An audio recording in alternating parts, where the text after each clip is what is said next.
Como adulto, nós está pilanang riba qual sociedade tawardo construir. Cada ação que nós realizar, cada palavra que nós papia e cada decisão que nós toma, tabira exemplo para a geração que está caminhando. Nós temos estar consciente de responsabilidade aqui e fazer esforço para construir Corsol mais próspero para nós unan. Nós unan o futuro de Corsol, com energia, criatividade e visão. Dia nós sigue construir Corsol riba o legado que nos alaga atrás.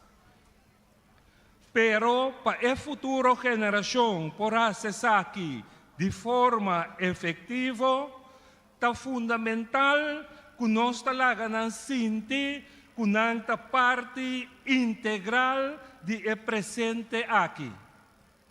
Nós mester criar espaço para nós jovens por expressar ideia participar ativamente dentro tomo de decisão e assim contribuir com o talento no desenvolvimento de nós Corsol. Enseñança na escola para nós jovens é vital, pero a educação que nós mester duna fora de casa também é mais importante. E essa aqui mester contribuir na formação de patriotismo, responsabilidade cívica e amor para a cultura cerca dos jovens.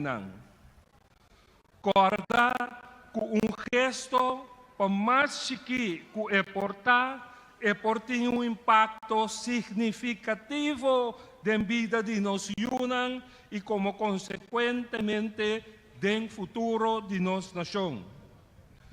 Concluyendo, me te invitar todo adulto para controlar nos vocabulário ripa red social. Debi que nos jovens também toma nota de forma com nos gente grande ta anda com outro riba red social e essa aqui por influenciar nos jovens de forma negativa e cria agressão baudinan. Bang mostra nos jovens que crítica não está algo malo. Pero nos mester crítica, pero van a ser de uma forma que não cria rabia e agressão baudi nos jovens.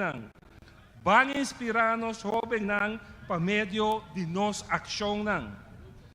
Junto com nos jovens, nos mester criar futuro brilhante para nos Corsol. Isla que nos estima e de qual nós sentimos profundamente orgulhosos de 40 anos de bandeira, 40 anos de patriotismo. Viva nos bandeira, viva Corsol!